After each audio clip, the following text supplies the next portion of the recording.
नमस्कार दोस्तों, साक्षी की आवाज़ चैनल में आपका स्वागत है। आज की कहानी है, जब छोटे बच्चे ने माँ बाप से कहा, माँ जब मैं बड़ा हो जाऊंगा तो आपको वृद्धाश्रम छोड़ दूंगा, जैसे आपने दादा दादी को छोड़ दिया। शाम के समय आकाश के आने की खुशी में घर वाले बहुत खुश थे। अपने गेट पर खड़े महेश जी की आंखों में भी एक अलग सी चमक थी। आकाश ने आकर महेश जी के पैर छुए तो महेश जी ने उसे सुखी रहने का आशीर्वाद देते हुए पूछा, आकाश बेटा रोहन नहीं आया क्या?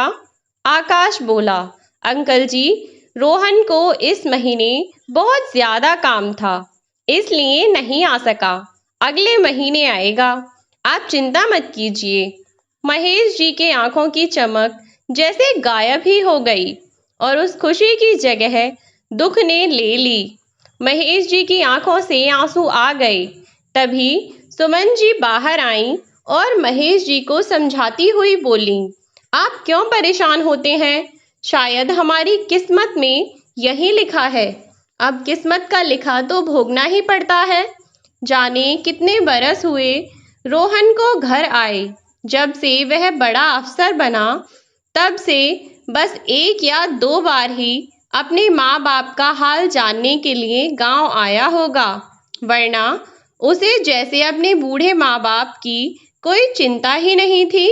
आकाश तब भी हर हफ्ते अपने माँ पापा से मिलने आ जाया करता। महेश जी की हालत देख उसे उन पर तरस तो बहुत आता, पर क्या कर सकता था। इस बार जब आकाश शहर वापस पहुंचा, तब उसने रोहन से कहा, रोहन क्या तुमने कभी सोचा है कि तुम्हारे बिना अंकल आंटी कैसे हो गए हैं? तुम्हें याद भी है कि तुमने कब पिछली बार उनसे बात की थी, कब उनका हाल चाल पूछा था? कैसे बेटे हो तुम जानते हो कि तुम उनकी अकेली औलाद हो। माँ बाप औलाद के लिए क्या नहीं करते, पर तुम हो कि तुम्हें उनकी कोई कदर न हुई। अरे कभी तो गांव जाया करो, उनसे उनका हाल चाल पूछने के लिए। तभी रोहन चिल्लाता हुआ बोला, बस बहुत हो गया।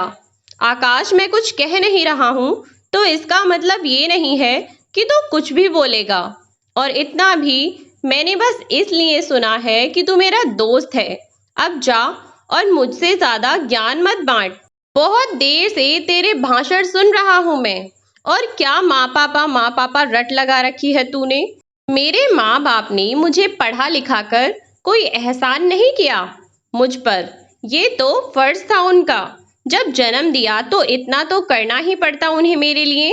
और हाँ, मेरे पास इन सब फालतू बातों के लिए टाइम नहीं है, समझा तू?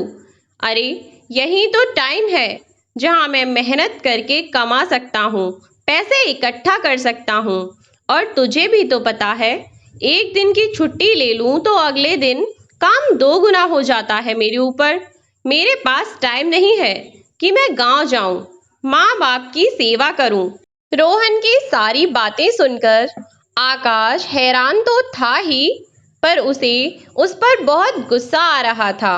आकाश बोला, तू पैसे के चक्कर में पागल हो गया है। तुझे अपने बूढ़े माँ बाप का जरा भी ख्याल नहीं है। रोहन तू इतना बदल जाएगा मैंने सोचा भी नहीं था। अब रोहन का गुस्सा फूट गया। वो आकाश से बोला, बस बहुत देर हो गई तेरी बकवास सुनते, चले जा यहाँ से। आकाश क्या कहता, बेचारा वहां से चला गया। उधर महेश जी अपने बेटे को दिन रात याद करते। सुमन जी महेश जी के सामने कुछ कहती तो न थी, पर मन ही मन बेटे का दुख उन्हें दिन रात सता रहा था। महेश जी समझ रहे थे। दोनों सोचते सोचते अपनी पुरानी यादों में खो गए कि कैसे जब रोहन छोटा था तब वह किसी काम से अपने पापा के साथ गया था। तब वहां उसने देखा कि सब लोग एसडीएम के सामने हाथ जोड़े खड़े थे और उस अधिकारी के चेहरे पर एक अलग ही रौब था। बस इस दिन से रोहन के दिमाग में यह बात घर कर गई और उसने एसडीएम बनने की ठान ली। उसने घर आकर अपने पिताजी से कहा कि पिताजी, मुझे भी बड़ा अधिकारी बनना है। महेश जी जानते थे कि रोहन बहुत मेहनती है। वह हर काम को बहुत लगन से करता था। रमेश जी ने रोहन के सपने को पूरा करने में जी जान लगा दी, जबकि वह जानते थे कि न तो उनके पास इतना पैसा है, लेकिन रोहन अकेला ही तो औलाद था उनकी। उसकी अधिकारी बनने के लिए उसे शहर भेजना होगा। लेकिन फिर भी उन्होंने अपनी पूरी जान लगाकर अपने बेटे का साथ दिया, जबकि सुमन जी इस बात के सख्त खिलाफ थी। रोहन ने अपनी हाई स्कूल की परीक्षा अच्छे नंबर से पास की। उसके बाद इंटर की परीक्षा भी रोहन ने फर्स्ट क्लास से पास की। अब बारी थी रोहन के शहर जाने की। सुमन जी इस बात के लिए बिल्कुल तैयार न थी कि रोहन उन्हें छोड़कर शहर जाए। वह चाहती थी कि यहीं रहकर रोहन खेती बाड़ी का काम संभाल ले, लेकिन रमेश जी ने उन्हें समझाया और जैसे तैसे उन्होंने रोहन को शहर भेज दिया। अब रोहन की पढ़ाई का खर्चा उठाने के लिए उन्होंने खेत भी बेच दिया। सुमन जी ने फिर मना किया कि खेत न बेचें, पर रमेश जी ने फिर उन्हें समझाया और एक दिन रोहन अपनी कड़ी मेहनत से सफलता पाने में कामयाब हो गया और एसडीएम बन गया। आसपास के गांव में रोहन का नाम हो गया। जब रोहन पहली बार अधिकारी बनने के बाद अपने घर आया तो सब लोगों ने उसका जोरदार स्वागत किया और बस इसी दिन का तो रोहन को बेसब्री से इंतजार था। फिर रोहन शहर वापस चला गया और गांव का जैसे रास्ता ही भूल गया कि उसके माँ बाप भी यहाँ रहते हैं, जिनका वो इकलौता सहारा है। जब से रोहन शहर गया, मुश्किल से 1-2 बार ही घर आया होगा। वहीं पर उसने मेघा से शादी कर ली और उन दोनों का एक बेटा भी हो गया। रोहन शादी के बाद एक बार मेघा को गांव लाया था। पोते को तो उन दोनों ने देखा भी नहीं। यही सब सोच दोनों रो रहे थे कि क्या इसी दिन के लिए उन्होंने रोहन को पढ़ा लिखा कर पाल पोष कर बड़ा किया था कि वो बुढ़ापे में उन्हें अकेला छोड़ देगा। रमेश जी की तबीयत बहुत खराब रहने लगी। इसी बात का रोहन को पता चला तो जैसे तैसे करके रोहन गांव आया। रोहन को देखकर महेश जी की खुशी का ठिकाना न रहा। उन्हें लगा कि शायद अब रोहन को उनकी हालत देखकर उन पर तरस आ जाएगा और वह उन्हें साथ ले जाएगा। पर उन्हें क्या पता था कि ये उनकी गलतफहमी है। खैर, रोहन ने उन्हें दवाई दिला दी तो उन्हें आराम लगा और वह ठीक हो गए। दरअसल रोहन को देखकर महेश जी की बीमारी जैसे फुर्र हो गई। वो ऐसे हो गए जैसे मानो वो कभी बीमार ही नहीं हुए। पर ये बात रोहन को कहाँ समझ आती। उसने तो जैसे अपनी आंखों पर पर्दा बांध लिया था, जैसे उसके माँ बाप की तकलीफ उसे नजर ही नहीं आ रही थी। महेश जी और सुमन जी रोहन से बोले, बेटा रोहन, इस बार हमें भी अपने साथ शहर ले चल। कितने दिन हो गए, हमने तो अपने पोते को देखा भी नहीं है। रोहन बोला, अच्छा पोते को देखना है तो लो, आपके पोते को मैं अभी दिखा देता हूँ, पर मेरे साथ शहर जाने की जिद न करना। रोहन ने अपने जेब से अपना फोन निकाला और वीडियो कॉल करके अपने बेटे को महेश जी को दिखाने लगा। फिर रोहन शहर चला गया। महेश जी और सुमन जी को उनके उन्हीं हालातों में छोड़कर अब महेश जी सुमन जी को लेकर एक वृद्धाश्रम चले गए। धीरे धीरे समय बीता और रोहन का बेटा शिवा धीरे धीरे बड़ा होने लगा। उसका एडमिशन रोहन ने एक बड़े स्कूल में करा दिया, जिसे धीरे धीरे शिवा नर्सरी से केजी, फिर फर्स्ट और अब सेकंड क्लास में आ गया था। यूं तो कहने के लिए रोहन के पास बहुत दौलत थी, पर उसके पास अपने बच्चे को देने के लिए बिल्कुल भी समय नहीं था, जबकि शिवा को अपने माँ बाप की बहुत ज़रूरत थी। लेकिन ना तो रोहन और ना ही मेघा शिवा को अपना समय देते। हालांकि उन्होंने उसके लिए एक नौकरानी रखी हुई थी, पर शिवा अपने माँ बाप के होते हुए भी एकदम अकेला था। वह बचपन से अपने माँ बाप के प्यार के लिए तरसा था।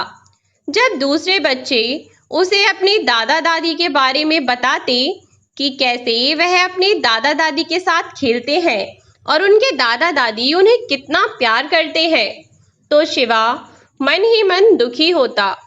एक दिन शिवा के स्कूल से एक स्कूल टूर गया, और वो स्कूल टूर कहीं ताजमहल या लाल किला के लिए नहीं गया।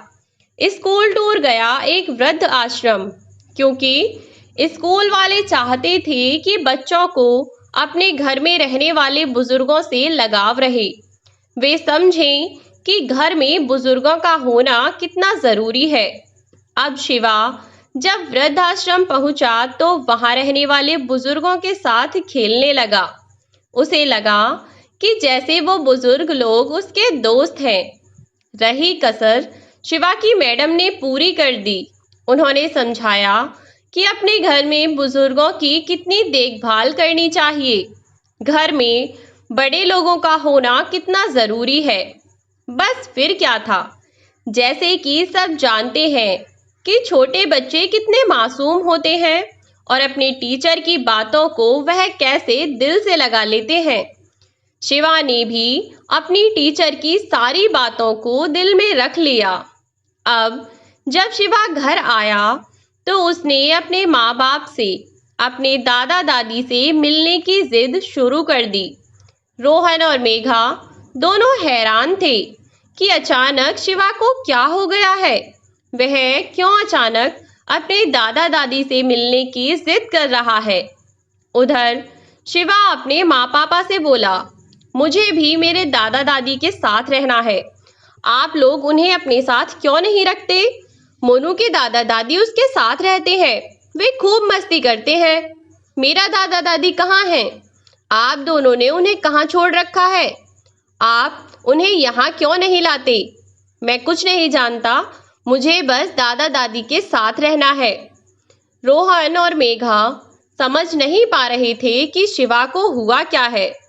तब शिवा ने अपने स्कूल टूर की सारी बात अपने माँ पापा को बताई, और उसके बाद शिवा रोहन से बोला, अगर आप मुझे मेरे दादा दादी के पास नहीं ले गए तो मैं बड़ा होकर आपको अपने घर से निकाल दूंगा और आप दोनों को वृद्धाश्रम छोड़ दूंगा। कभी भी नहीं देखूंगा। आप बीमार हो जाओगे तो भी मैं आपको कभी नहीं देखूंगा, ना कभी आपसे मिलने आऊंगा। जैसे आपने किया है मेरे दादा दादी के साथ, मैं भी आपके साथ बड़ा होकर ऐसे ही करूंगा। शिवा की बात सुनकर मेघा और रोहन की आंख फटी की फटी रह गईं। तब दोनों को अपनी गलती का एहसास हुआ। मेघा ने तब रोहन से कहा कि रोहन, शिवा जैसा देख रहा है वैसे उसके मन पर प्रभाव पड़ रहा है। अब दोनों को पछतावा हो रहा था। अगली सुबह रोहन और मेघा शिवा को लेकर गांव की ओर चल पड़े। जब दोनों अपने गांव वाले घर पहुंचे तो उन्होंने देखा कि उनके घर तो ताला लगा हुआ है। वहां उसके माता पिता में से कोई नहीं था। अब दोनों को चिंता होने लगी कि आखिर उनके माता पिता कहाँ गए।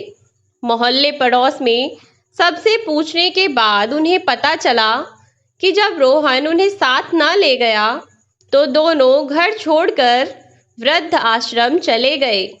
रोहन ढूंढते ढूंढते वहां पहुंचा जहां उसके माता पिता जिस आश्रम में थे।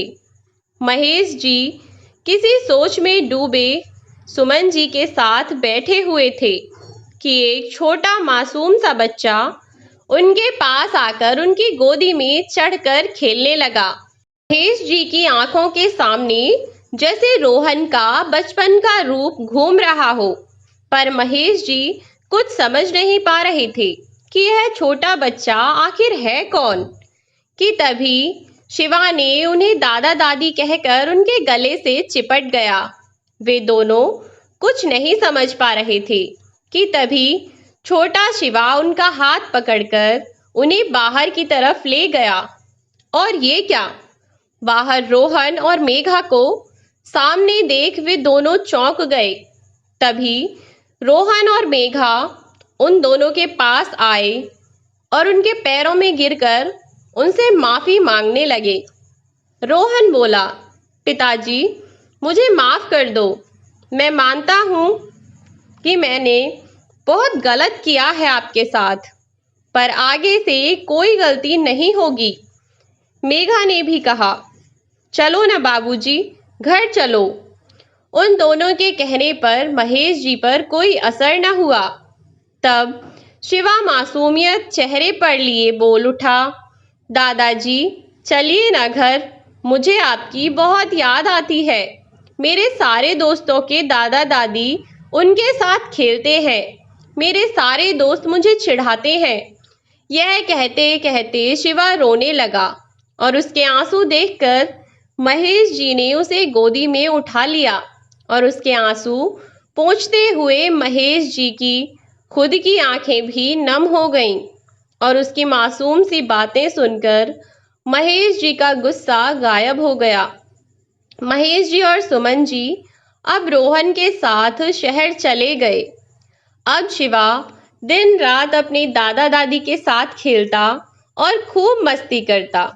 यह सब देख रोहन और मेघा भी बहुत खुश होते। रोहन और मेघा ने अब अपने माता पिता की सेवा में कोई कमी नहीं की। अब सब लोग खुशी खुशी अपने घर में रहने लगे। दोस्तों, यह थी हमारी आज की कहानी। कहानी आपको कैसी लगी मुझे कमेंट बॉक्स में ज़रूर बताएं। वीडियो को लाइक और शेयर करना ना भूलें और चैनल को सब्सक्राइब ज़रूर कर दें। वीडियो में बने रहने के लिए धन्यवाद। मिलती हूँ आपसे नई वीडियो में नई कहानी के साथ।